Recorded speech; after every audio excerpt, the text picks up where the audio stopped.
Este es el último tema de la teoría de base de datos y quizás este tema podría ser una materia completa, digamos.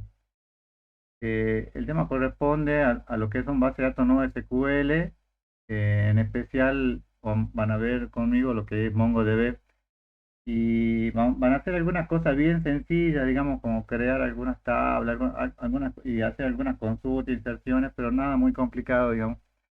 Se lo podría hacer más complicado, pero, o sea, más completo, digamos, pero necesitaría mucho más tiempo. Inclusive este tema debería entrar en el parcial, pero bueno, por un tema de tiempo, digamos, no tendrían suficiente tiempo para la práctica y este tema en particular es mucha práctica.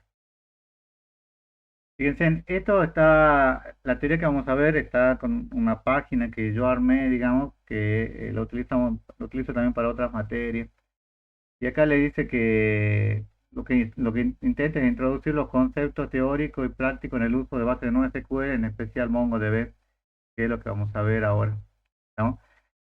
Es conveniente o aconsejable que tengan conocimiento de bases de datos relacionales, que son los que han visto hasta ahora, digamos. Ahora, ¿cuáles son las características de la base de datos relacionales, digamos, que ustedes vieron, digamos? Una base de datos relacional, digamos, una base de datos en Postgre, digamos, que es la que ustedes han estado trabajando. ¿Por qué está formado?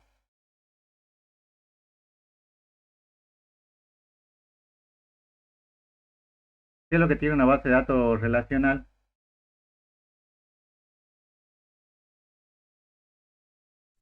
¿Por tablas? Claro. Por tablas. Por tablas y relación entre las tablas.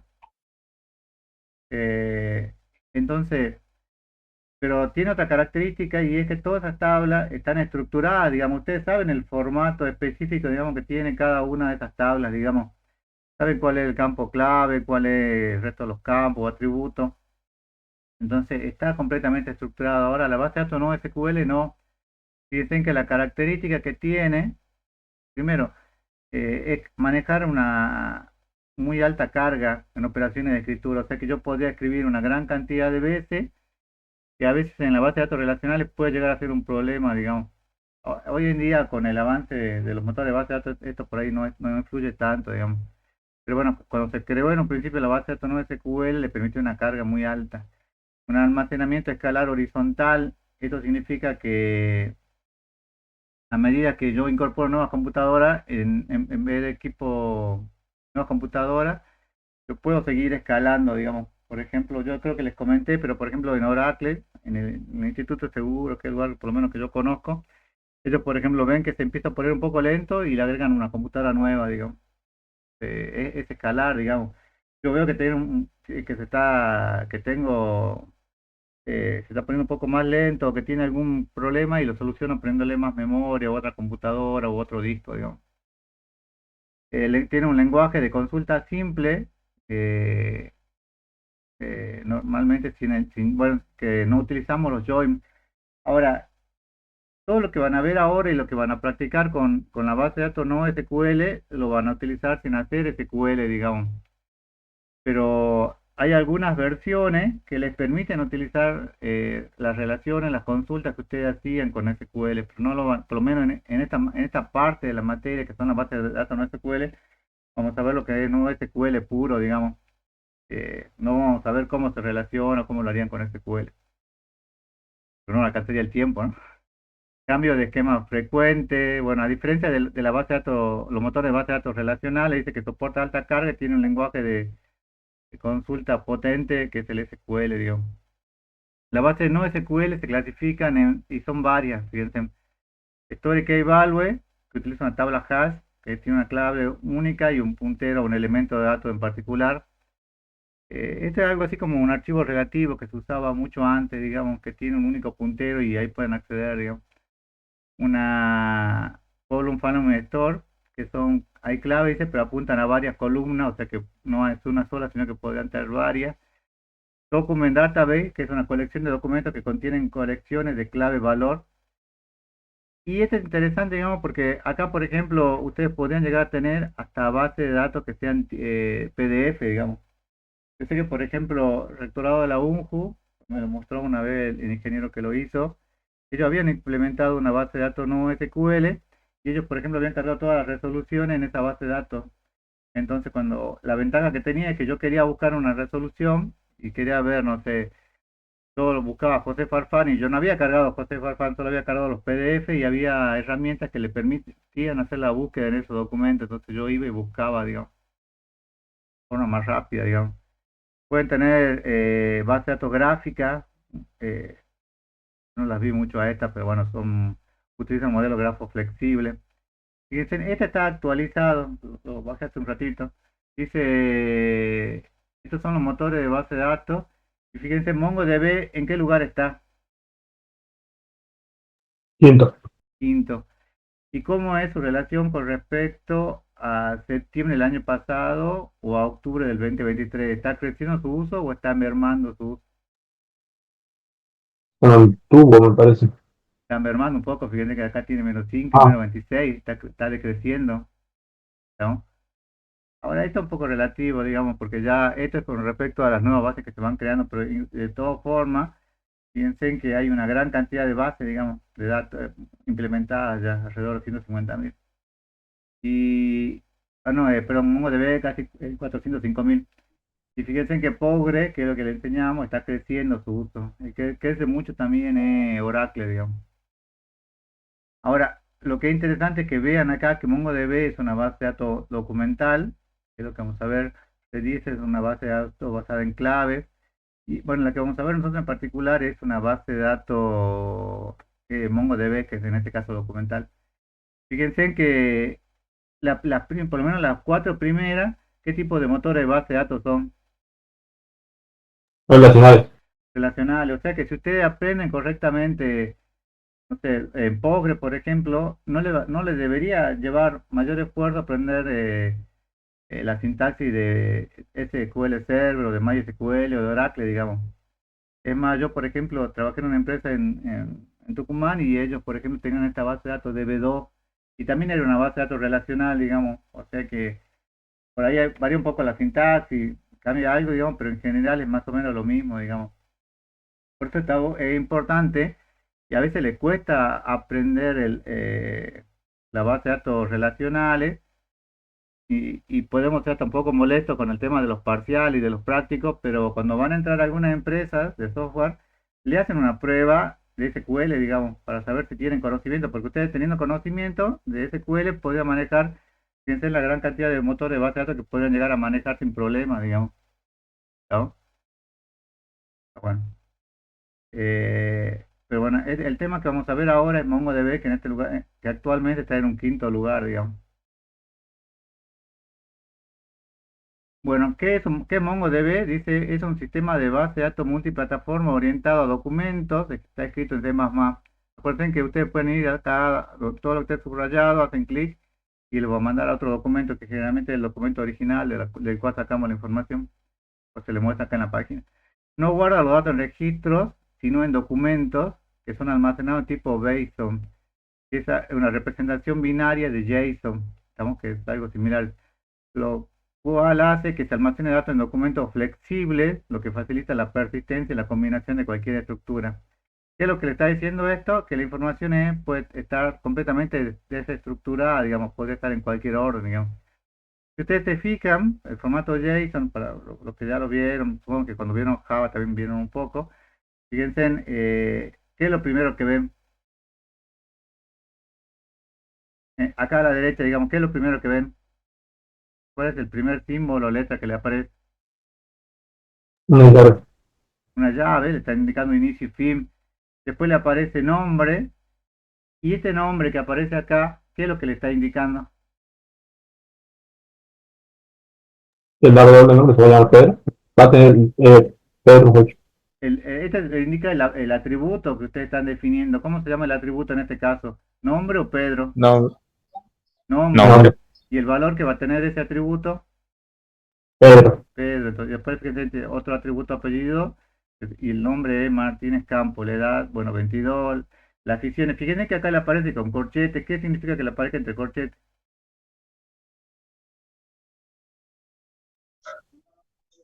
Que es Final. evaluado. Claro que es un grupo o una colección, como se le llama acá. Fíjense que estas aficiones pueden ser fútbol, tenis o ciclismo, digamos. Y acá amigos también tiene otra colección, fíjate que está formada por María, edad 22, y Luis, edad 28, ¿no? Estas cosas bien sencillas, digamos, son las que van a practicar ustedes en el práctico, digamos.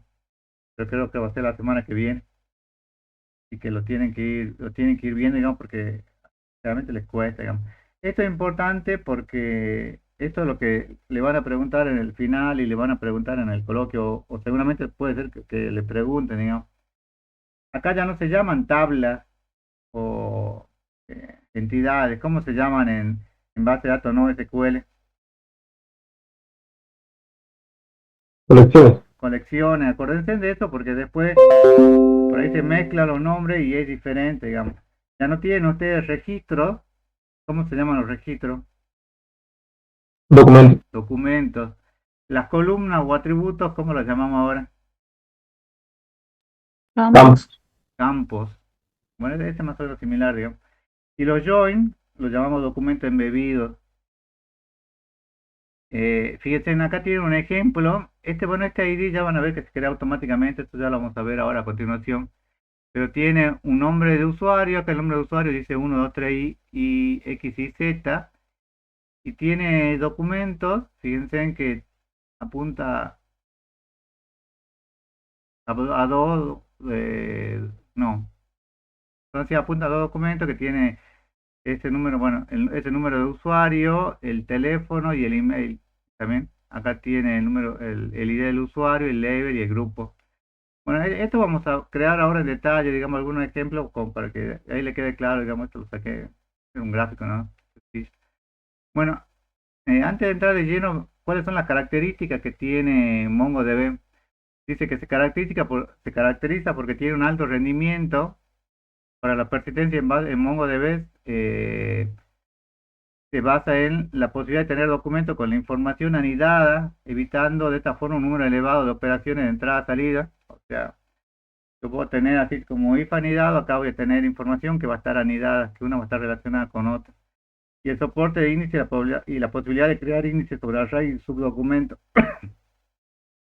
Bueno, esto si ustedes lo quieren ver como algo similar, como algo que ya lo vieron, digamos, lo podrían tomar como algo que lo vieron, por ejemplo, en estructura de datos, cuando vieron el tema de los punteros, digamos, que tenían un puntero que apuntaba a otro, digamos, podría ser algo similar. Tiene que tener alta disponibilidad que yo pueda acceder siempre en cualquier momento. Tiene los métodos para permitir eso, un escalado automático, escalado horizontal, o sea que yo pueda acceder. Y fíjense que las características destacadas es que están escritos en C++, protocolo binario, una relación maestro-esclavo. El tema de cómo se accede a las claves, qué compartimiento, bueno, y todo lo demás, ¿no? Ahora, tiene bueno, este manejador de OPS es como el PGAdmin, digamos, como que ustedes lo podrían llegar a manejar, digamos. Ahora nosotros vamos a ver tres GUI o manejadores que tiene MongoDB en particular, digamos, por lo menos que son los más usados, digamos, a ver cuáles son las características y le vamos a mostrar qué diferencia hay entre cada uno de ellos y por ahí cuál debieran o cuál les recomendamos que elijan, digamos, después, ya cuando van a trabajar profesionalmente, ya ustedes eligen el que ustedes quieran, digamos. ¿Cuáles son las ventajas de MongoDB? Plataforma de datos distribuido, puede ejecutarse dentro a través del centro de datos distribuidos, o sea que van a estar en diferentes lugares geográficamente dispersos en la nube. Muchas funciones integradas para visualización analítica y de datos, como esto que me muestran ahí arriba, búsqueda de datos, de texto y geoespacial, digamos, procesamiento gráfico, canalización de datos, rendimiento de memoria, replicación global, ¿no? Tiene muchas características que ustedes las pueden llegar a usar e inclusive las últimas versiones que ya vienen de base de datos no relacionales ya les permiten hacer consultas SQL, digamos. No le veo mucho el sentido, pero bueno, está la posibilidad de eso, digamos, de hacer consultas SQL, digamos. Ahora, ¿cuáles son una comparación entre dos motores de base de datos, uno no SQL y otro SQL, como MongoDB y MySQL? MongoDB tiene una alta disponibilidad, o sea que lo van a poder acceder en todo momento, hay siempre una recuperación rápida. MySQL tiene un bajo rendimiento. Cuando usted lo carga mucho, se empieza a poner pesado y viene sencillo, digamos, porque no sé si ustedes bajaron MySQL, ustedes bajan, yo trabajo mucho con XAMPP, XAMPP, lo bajan y lo descargan en menos de 5 minutos, ya lo tienen funcionando, digamos. Cuando ustedes tienen poco registro, la mayor parte de la base de datos que están en internet, sí que no son casi todas, digamos, están en MySQL, digamos. Es muy fácil, pero a medida que se empieza a sobrecargar, digamos, por ahí tiende a ponerse un poco más pesado, digamos. No, más pesado en el sentido de que se empieza a poner lento por ahí con el tema de las consultas. Realmente las páginas no tienen tanta información, digamos, las páginas web, por eso es que se lo utiliza mucho, sobre todo por el tema de la sencillez. Bueno, el MongoDB tiene una fragmentación, es decir, fragmenta la información para que sea más rápido acceder. MySQL tiene, bueno, un presupuesto limitado, digamos. MongoDB tiene un esquema inestable, o sea que constantemente puede permitir cambios, mientras que MySQL es lo que yo le decía, es estructurado, digamos, tiene un esquema fijo. En MongoDB no se necesita un administrador de base de datos, aunque se lo puede tener, digamos, si tiene una gran cantidad de datos, y en MySQL tiene una cantidad alta de transacciones. MongoDB generalmente o siempre está en la nube. La que vamos a ver ahora es una versión que se puede instalar en la computadora y lo pueden probar, digamos, pero también la podrían instalar en la nube y tenerlo todo en la nube, digamos, funcionando. Y para MySQL la seguridad de los datos es un punto crítico, así como eso como lo vimos la semana pasada. Fíjense en que en MySQL hay pocos CL y en MongoDB habría mucha cantidad de consultas, digamos, está diseñado para eso. Eh, MySQL podría hacer una gran cantidad de inserciones, tornando pesado, mientras que MongoDB hacemos las inserciones solamente en el punto en el que necesitamos, digamos. Esto tómenlo con pinzas porque eso lo verían según la práctica, digamos, que ustedes vayan teniendo, si se adentran ya a trabajar en específico con alguna base de datos no SQL, digamos. Hasta acá, chicos, ¿alguna pregunta? Ninguno, profe. Bueno, esta es la instalación de MongoDB, lo voy a pasar rápido porque no le veo mucho sentido, digamos. Pero supongo que también que debe haber cambiado porque esto creo que lo instalé hace 2 años. Tienen que este, entrar a la página oficial de MongoDB, van acá donde dice Community Server, descargan esa versión de Community Server, bueno, eligen la versión actual que estén disponible, que sea la versión estable, la descargan y la instalan. Fíjense en qué lugar, digamos, claramente le ponemos la completa y vean en qué lugar, en qué directorio lo van a instalar, digamos que tengan espacio. Creo que no pesaba mucho, cuánto, no me acuerdo, bueno, hace 2 años era 350 megas, no sé cuánto estará ahora, digamos, no es mucho, digamos, lo que ocupa. Y una vez que ya lo tienen instalado, eh, lo que sí creo que tienen que tener cuidado, me parece que en algún lugar le decía el puerto, no me acuerdo en qué lugar. Pues generalmente le pone ya un puerto por defecto, pero... Ah, bueno, y el tema de la variable de usuario, esta variable de usuario, dice, es como en Java, digamos, que tienen que configurar correctamente la variable de usuario para que puedan acceder a MongoDB. Realmente que el bin, digamos, esté bueno, donde ustedes lo crearon, digamos, y agregarlo al path. Estamos dentro de la variable de entorno. Y si todo está bien, yo debería entrar al 2 o al command 2 y poner MongoD-version y les saldría cuál es la versión con la cual están trabajando, ¿no? Eso no creo que tenga mayores problemas, así que eso vamos rápido, digamos. Tengo un poco más en detalle el tema de la configuración y las consultas, digamos, que pueden hacer.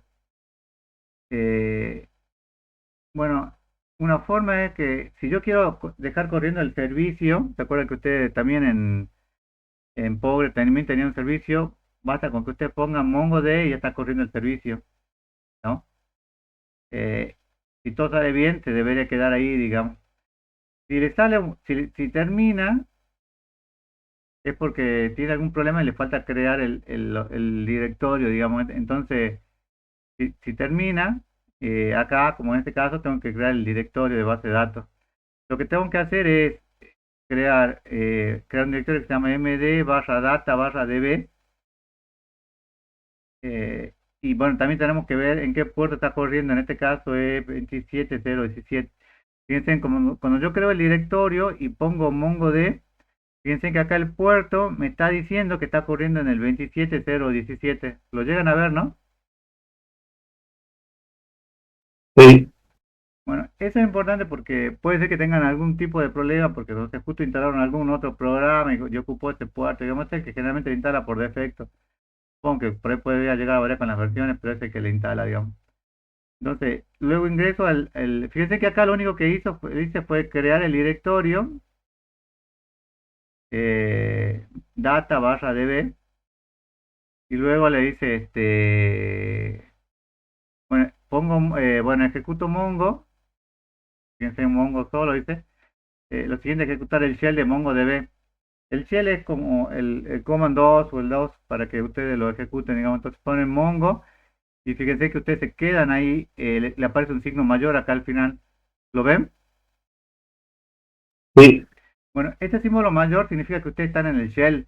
Fíjense que cuando cuando yo corrí acá, cuando yo corrí MongoD, no me salía nada, me terminaba directamente, no quedaba corriendo el shell. Esto era porque me faltaba crear el directorio, digamos, el directorio era este md, bueno, md para make directory, para crear el directorio data.db, para crear el directorio de la base de datos. ¿Estamos? Entonces, ¿se entiende por qué creé el directorio, no? Porque este era el directorio de base de datos y por eso no me quedaba corriendo el shell.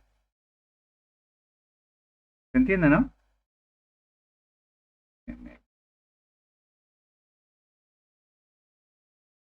También tengo un minuto ahí, voy a compartir pantalla.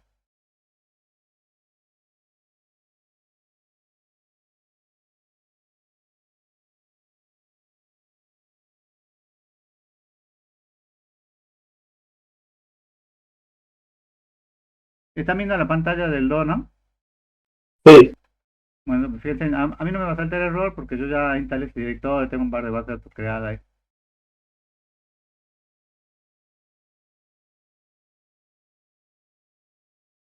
No era era Mongo solo, pero bueno, Mongo era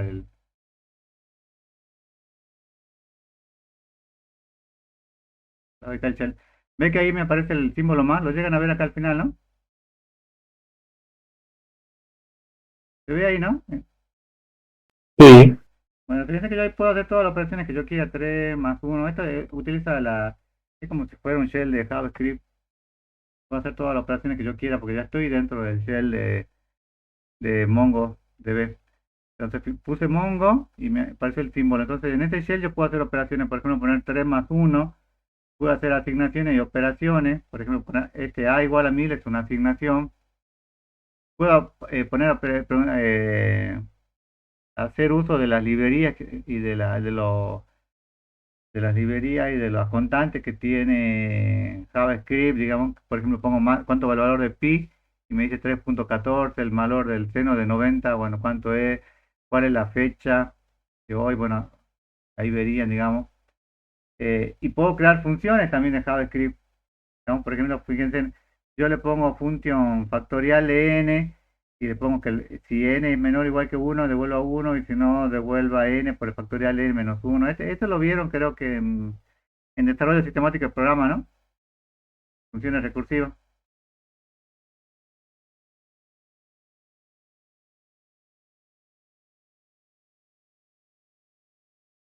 ¿Sí lo vieron, no? ¿O no? Con Lisp.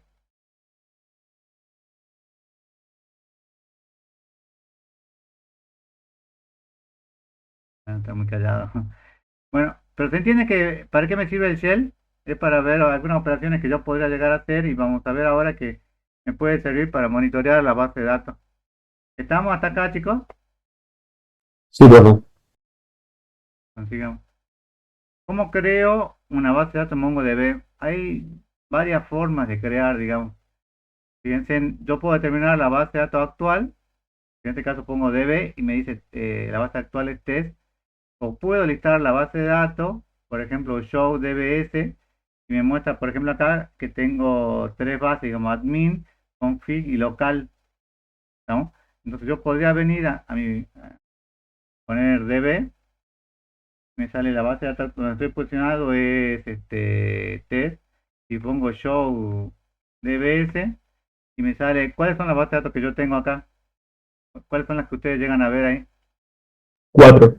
Cuatro, que yo creé acá una base de datos facultad, digamos, que es la que ustedes deberían crear si siguen este pequeño tutorial, digamos, para probar, digamos. Bueno, puedo obtener ayudas poniendo help, eh, puedo ver los métodos de la base de datos, db.help. Te estoy mostrando lo básico, ¿no?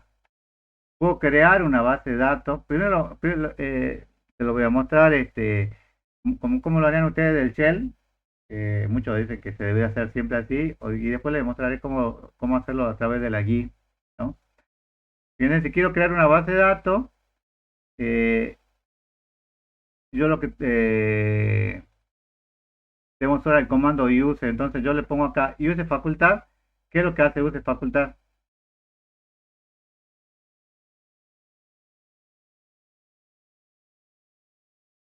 Me cambia esa base de datos, y si no está creada, la crea en ese momento, ¿no? Entonces, creo la base de datos, y si yo le pongo db, ya no voy a estar parado en la base de datos que le aparecía por defecto acá, creo que era test, sino que como yo ya me cambié a la base de datos, me va a mostrar facultad, me va a mostrar que estoy parado en facultades, ¿no? Sí. Y bueno, luego dice, si listamos la misma, ya no aparece. Bueno, acá no aparece, fíjense que acá no aparecía, dice, pero no aparece porque no tiene ningún dato, digamos, en este caso. Yo ahora voy a crear algunos registros, para que ustedes, algunas colecciones para que ustedes vean, digamos.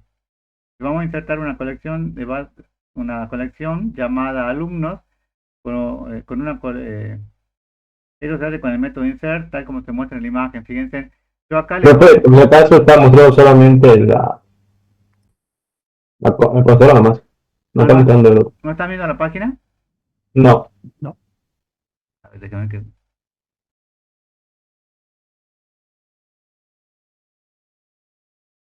Ah, pero tiene razón. Lidl. Ahora, Ahora sí. bueno, fíjense que si el comando que utilizan para crear una base de datos, para cambiarse esa base de datos es use.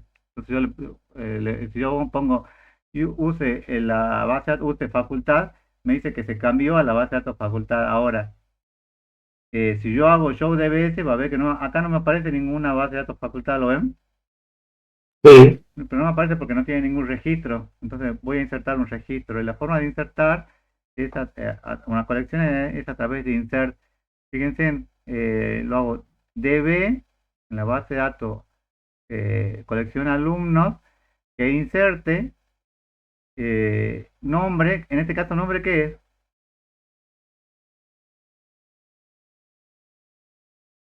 ¿Es un campo o es un valor? Campo. Campo o atributo. Fíjense que aquí, bueno, MongoDB les pide que lo pongan entre dobles comillas. Nombre, José. Y entonces le digo que escriba el resultado y me dice insertó, bueno, aprieto enter y me dice que insertó este registro. Entonces, si yo hago show dbs, ya me va a aparecer la base de datos facultad, digamos, no me pesa nada, digamos, en este momento, pero ya está. Y si yo le pongo que me muestre todas las colecciones o todas las tablas, digamos, que tiene, que está todas las tablas donde estoy posicionado en la base de datos actual, me va a decir que solamente tengo la colección alumnos, ¿no? Luego dice, si yo quiero borrar una base de datos, yo podría posicionarme, ver en dónde estoy parado y poner db drop database, y me va a borrar la base de datos en la que estoy posicionado. Y si hago show dbs, ya voy a ver que ya no existe nada, digamos. Entonces sería el comando para borrar las bases de datos. Hasta acá, chicos, ¿alguna pregunta? Solamente creamos una base de datos y una colección, la borramos para hacer algunas pruebas, nada más. De momento ninguna. Bueno, sigamos. ¿Cuáles son las GUI para MongoDB? Y esto por ahí cambió un poquito el año pasado, agregué algunas cosas. Hay tres, digamos que, bueno, este gusto del autor, digamos, cada uno le gusta una diferente, cada una herramienta diferente. Por ejemplo, Estudio 3T dice es más completo, es un entorno de desarrollo integrado diseñado especialmente para equipos con MongoDB y entre las principales opciones tiene el autocompletar consulta con IntelliShell, arrastre y soltar campos para crear consulta, uso de SQL con uniones, inner y outer. Eh, Está bastante completo, digamos, ustedes piensen que lo pueden llegar a utilizar con SQL, digamos. Robo 3T o RoboMongo también se le llama, cualquiera de las dos formas. Es una herramienta de código abierto, liviana plataforma, integra el shell de MongoDB y tiene la capacidad para proporcionar interacciones con el shell y la GUI y es avanzada con el generador visual de consulta y soporte SQL, digamos. Fíjense que también tiene soporte SQL, o sea que también lo pueden utilizar. Y MongoDB Compass, esta sería la original, digamos, sería como el PGAdmin con el que ustedes trabajan, digamos, es la que le provee MongoDB, digamos. MongoDB Compass es la herramienta proporcionada por MongoDB al usuario donde se muestra una vista gráfica del esquema MongoDB sin la necesidad de un lenguaje de consulta. También analiza documentos y muestra estructuras ricas dentro de esta guía. Bueno, y es la herramienta oficial, ¿no? Ahora, ¿con cuál se van a quedar?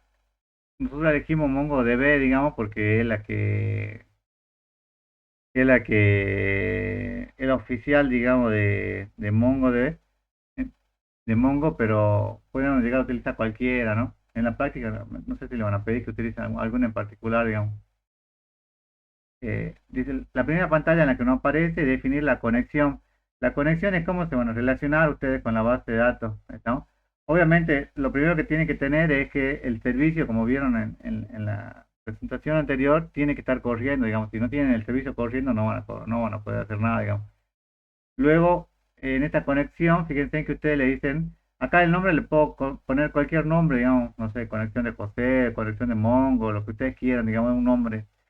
Pero acá sí es importante que vean, digamos, el address, acá van a poner la dirección, que sería, no sé, 122, 128, 160, no, 192, 168.01, lo que fuera, digamos, la conexión. O si ustedes la han creado en su máquina, por defecto localhost, y lo dejan así con localhost, ¿no? Y el puerto, este lo tienen que ver cuando, ¿se acuerdan cuando corrimos MongoDB para MongoDB para ver en qué puerto corría y era el 27017, digamos. Acá tienen que tener cuidado porque este puerto podría llegar a variar, digamos. De todos modos, si ustedes no han tocado mucho su computadora, digamos, y se lo instala sin problema, digamos, generalmente van a trabajar con el localhost, que es la conexión local, con cualquier nombre que ustedes le quieran poner, y con el puerto 27017, que es el que tiene por defecto, ¿no? Sí, Bueno, fíjense que esta es la conexión bueno, esta es la conexión, digamos, que ustedes tienen con su motor de base de datos. Supongo que tuvieran dos computadoras conectadas entre sí, podrían, no sé, entrar a la computadora de su compañero y ver, digamos, que creando solamente la conexión.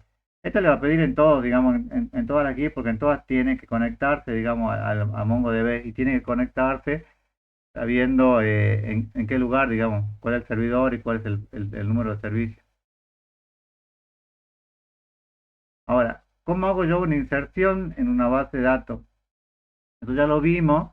Y de vuelta, le vuelvo a repetir esto porque esto se lo van a pedir en el final, se lo van a pedir en el coloquio y es importante que sepan la diferencia. No es lo mismo, no pueden decir, no, yo voy a crear una tabla en MongoDB porque en ese momento van a tener 2 puntos menos en el parcial o en el final o en el coloquio. Así que tengan cuidado, digamos. Cuando hablo ya no hablo de tablas, sino hablo de colecciones. No hablo de registros, sino hablo de documentos. Y no hablo de columnas, sino que hablo de campos. ¿No? Así es como tienen que hablar con base de datos no SQL. Bueno, ¿cómo crearía una base de datos con RoboMongo? Iría acá, ya tengo mi conexión local, fíjense que es parecido a Postgre, bueno, por lo menos yo lo veo parecido. Hago clic en el botón derecho y le pongo crear database. Entonces ustedes crean la base de datos. Es lo mismo que hicimos hace un momento, que lo hicimos con el shell, pero ahora estamos haciendo gráficamente. Entonces van y crean la base de datos, y fíjense que acá ya le dice que está creada la base de datos facultad, ¿no? Fíjense que tiene menos opciones que cuando creaban en Postgres.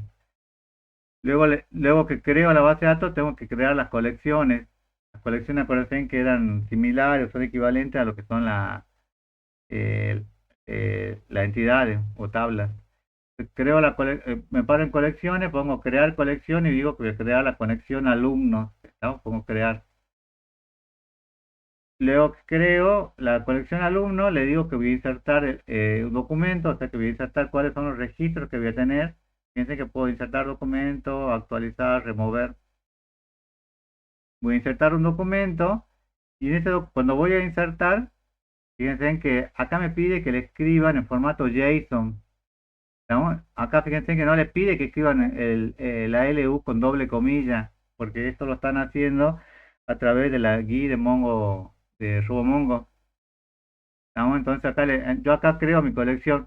¿La colección con qué comienza? Un legajo. ¿Cómo? Un legajo. Primero con las llaves. Las llaves me indican Ah, principio y fin, digamos. Después, ¿qué es lo que me aparece? los campos. Acá los campos. En este caso, ¿cuál es el primer campo? Campo Lu, que es el legajo en historia. O sea, LU, que es 100, nombre, que es José, la fecha de ingreso, que bueno, tiene esa fecha, bueno, era el 2018 cuando lo creé, y tiene los grupos, digamos, que los grupos, fíjense que los puse entre corchetes. Fíjense que tengo dos grupos. ¿Qué grupos creé para esta colección? 200 Mónica y 300 Pedro. 200 Mónica y 300 Pedro, ¿no? Ahora, si quiero hacer desde robo 3T, bueno, es similar. Eh, abro el shell. Cuando abro el shell, acá me pide, fíjense que lo va guiando, digamos, coloreado, una guía coloreada, tiene un nombre especial, que es cuando ustedes automáticamente yo voy a insertar en alumno, entonces quiero que me diga, automáticamente ya te pone db alumno.insert y cómo sería la instrucción, ¿estamos? Y ahí van ustedes agregando los campos que correspondan. Fíjense que yo acá arriba había agregado eh, a 100, 200, 300. Acá agrego a 400 y 400, digamos. Ahora, ¿cuál es el error y acá lo insertó bien, digamos, sin problema, digamos. Pero ¿cuál es el error que ustedes pueden detectar a simple ¿Tiene vista? guardado? ¿Ah? ¿Tiene guardado? Hay un error lógico y un error, en realidad sí serían dos errores lógicos. ¿Cuáles serían los errores que hay?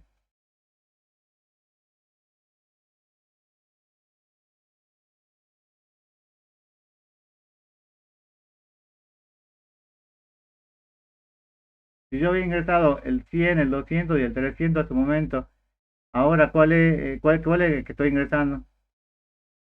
El 400. Y otro 400 más, no es un error de lógica porque estoy insertando dos LU400, Ah, es un error, digamos.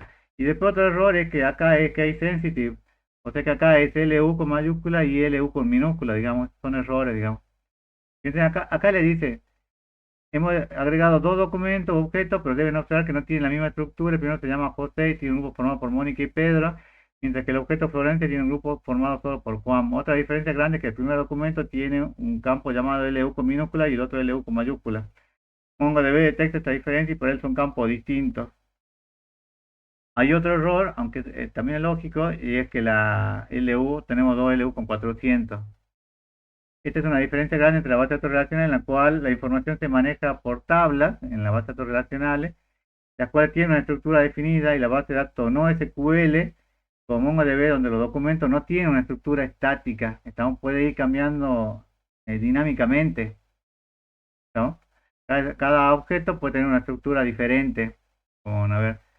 Ahora, ¿cuál es la forma para visualizar los documentos? Bueno, y lo vemos acá. a través del shell. Si yo le pongo dbalumnos.fin, función, me va a mostrar todos los documentos que yo tenga. Entonces me va a decir, fíjense, yo tengo este ID, me agrega este object, fíjense que me agregó automáticamente un ID, LU100, José, fecha de ingreso tanto, y tiene grupo formado por 200 Mónica y 300 Pedro. Y acá tengo bueno, esta otra colección, LU400, formada por Florencia, fecha de ingreso tanto, grupo y LU400, ¿no?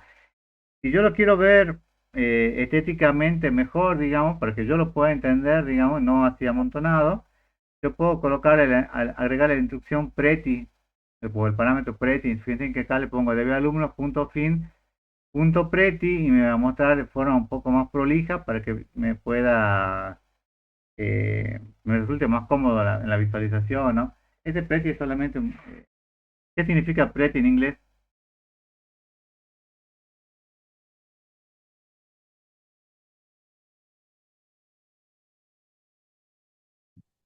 Bonito.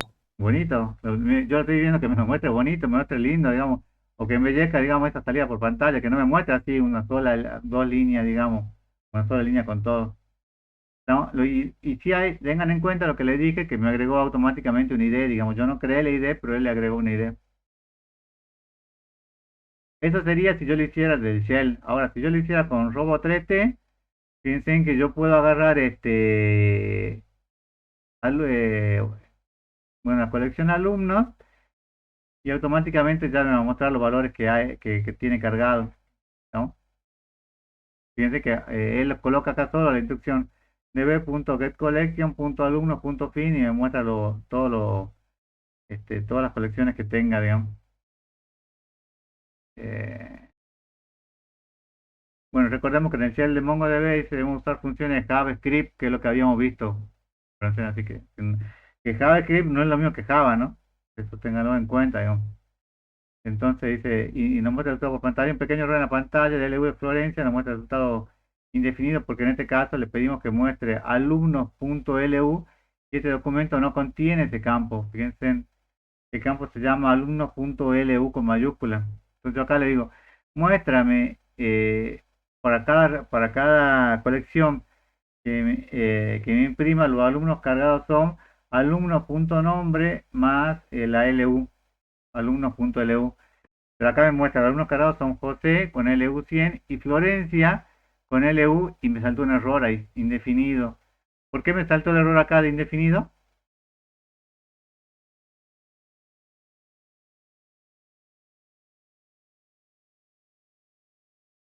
Porque por ahí estaba compartiendo el mismo lenguaje. No, no, porque la LU que yo había puesto era la LU con mayúscula, digamos, y acá le pedí que me muestre lo que tenía en LU con minúscula, por eso me saltó el error. Estamos acuérdense que era case sensitive, Ah, ya, ya, ya. entonces me saltó el error porque, bueno, no tengo la LU con minúscula, yo no tengo ese atributo ahí, o ese campo. Esa es la forma, fíjense, en la que ustedes pueden insertar registros. Fíjense que se lo mostré de las dos formas, lo pueden hacer de cualquiera de las dos. Si a ustedes les gusta escribir, escriban. Hay gente que dice, no, es que lo ve como una mala palabra hablar de GUI. Y hay otra que les resulta muy fácil usar una GUI porque es como una guía, digamos. No, como a ustedes les quedan conveniente, pero hagan el práctica, porque esto no van a tener mucha más práctica sobre esto, pero sí van a pedir algún ejercicio para que vean que han trabajado, digamos. ¿Cómo puedo hacer una modificación en una base de datos? Y fíjense en que es similar, digamos. Si había dos errores grandes, acá le dice, uno era que se llamaba, el campo era LU, que es lógico, y el segundo, el subdocumento que tiene LU igual a 400, que debería tener otro valor. Se puede insertar un nuevo campo, entonces dice, en este caso vamos a agregar un nuevo campo LU para 400, para nombre Florencia.